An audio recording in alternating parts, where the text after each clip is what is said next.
So I hit 100 subscribers, and in celebration, I was thinking of doing a little room tour video or a setup tour. I'll show everything later on.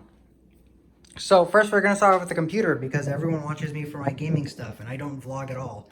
So when I record videos, this is the most important part because I can't record on a microphone when I'm blaring out from speakers. So this is the Logitech G633 headset, and it's discontinued. They updated it with a new version called the G933. Now, as far as I know, the G933 has better drivers and probably fixes some of the issues with this because this is like a 6-year-old headset.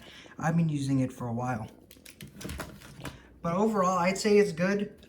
For the microphone, that's actually what I use to record my voiceovers. Right now I'm using a phone, but I have no idea how to connect the phone's microphone to my PC, so I just use that.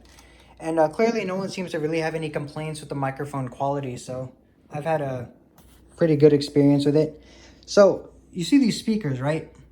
Obviously when I'm playing, I can't just have the headset lying around, so I just hang it off the corner of the table because I'm a little too cheap to buy a headphone stand. And now these speakers are actually Klipsch THX certified 2.1 setup. So 2.1, the 2 refers to these two main speakers. The 1 refers to the giant subwoofer right here. So the audio on this thing is really good. I'm not going to demonstrate it because audio quality doesn't really shine when you're recording through a microphone. And when the microphone is on a phone and not a really high-end professional microphone. Just know that whenever I fire a gun in Modern Warfare, the floor literally shakes from the subwoofer because that's how I set it up. And I've occasionally pissed off my neighbor. So for the monitor here, I can see we have Wallpaper Engine open. This is a Samsung Odyssey G5 27-inch monitor. It's 2560 by 1440p and 144 hertz. It's really good for the price. No, actually not just for the price. I really like this monitor. I mean, you can see I'm recording with a camera right now, and just look how good the colors are on this. I can switch the wallpaper too. Yeah, the colors on this thing are great.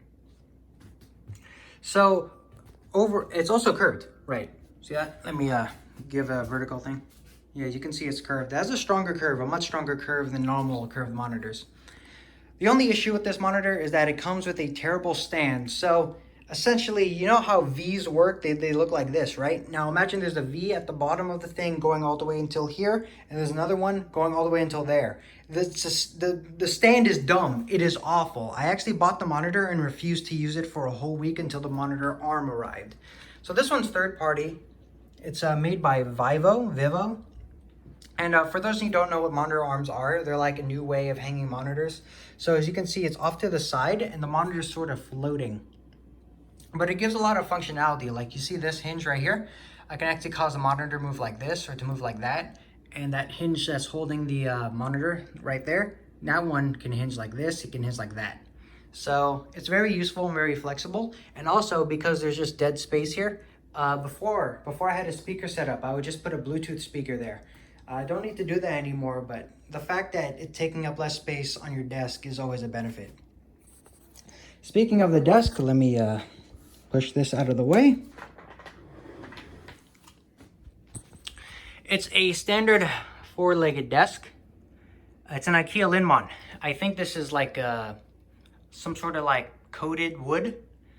I mean, let me knock on it. Don't knock on wood, as they say. Yeah, I think that's wood. It's not very stable. Like sometimes when I get up, I like bump it with my arm and it causes the whole monitor to shake for a little bit. That gets kind of annoying. Overall though, I've had it for over a year. Not really any scratches, no dents. I've taken good care of it. The only criticism is you can see dust, right? Now to put it this way, I vacuumed and wiped this like 2 days ago. So it just seems to really make dust obvious, or it collects a lot of dust. I would recommend it as a good budget desk though. I mean, look how much stuff I fit on it. And it also looks really good for the price as well. So, moving on to this mouse here. So this is the Glorious Model O wireless. And it comes with this Ascended cable, USB-C, and then this is the wireless dongle. So about the mouse. So what makes this mouse special is number one, it's wireless, but also the price. This is available for $80. That's really good. In the world of wireless mice, the other ones are like 100 plus. So the fact that this is available for 80 is really, it's really a meta breaker. Of course, that doesn't include shipping. When you buy it, you're gonna have to pay shipping. They don't free ship. This isn't Amazon. So it's more like $92. At least it was like 92 where I lived. But the reason why I bought this mouse is because my previous mouse, I don't have it on hand. It was a G502, the original, doesn't even have a hero sensor, no RGB. So that one was heavy. That one was wired, and it was ergonomic shaped. So when I wanted to try a new mouse, I decided we're gonna go the complete opposite direction. We're gonna get lightweight, wireless, and it's gonna be ambidextrous. So like, look at this. You can see it's ambidextrous, except for the side buttons. There are no side buttons over there. But I think that's because barely anyone really uses a mouse in their left hand, and people just prefer the ambidextrous shape rather than ambidextrous functionality.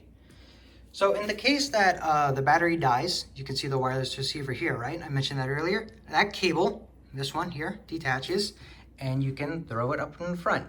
And you can use it as a wired mouse. I'm not going to show it off, but trust me, that's a really good cable. It's much better than the other wired mouses I've used. So the other end, we have a keyboard. So this is the Fnatic MiniStreak. I like the Fnatic MiniStreak because it was only $100, came with a wrist rest, has like full RGB, but the thing is it comes with 4 switch options. So of course we have Cherry MX Red, linear. We have brown, tactile, blue, clicky, and we have silent red, which is what I have here. So let me open up a tab and just start slamming on the keyboard. So listen to this. Now I'm typing like an idiot and just slamming the keys down. Well, as you can see, it's not making too much noise.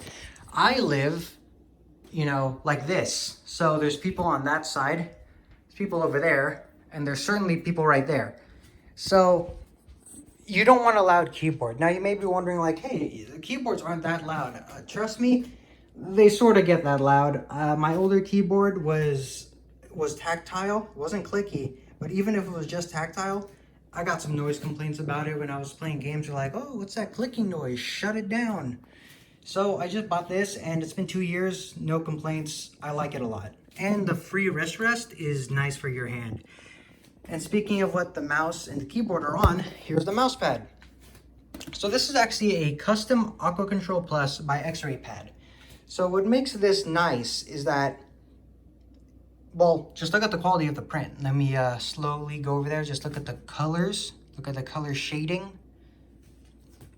I heard some bad reviews about like, oh, they don't do very good prints, but this is the only thing I've ordered from them. It's really high quality. So I can send you the image. It comes from Pixiv. I actually had to crop the image to fit the aspect ratio of the mouse because you can't really make a custom aspect ratio. And they accepted it. To put it this way, I cropped it and upscaled it using an AI on Waifu 2X.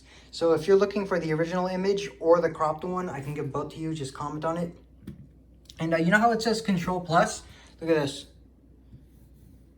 So it looks like it glides a lot, but that's not really that much in comparison to other actual glide pads.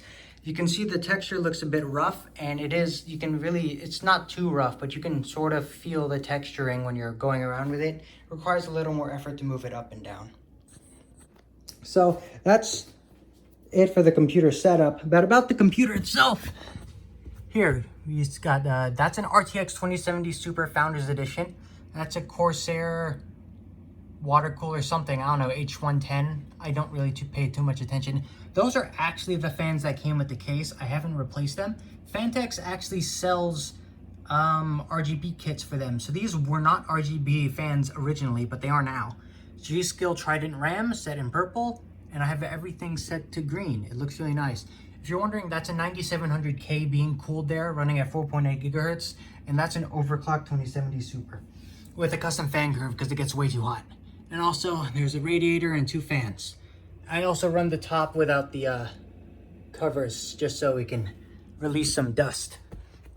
And the last thing I have to show before this ends is over here.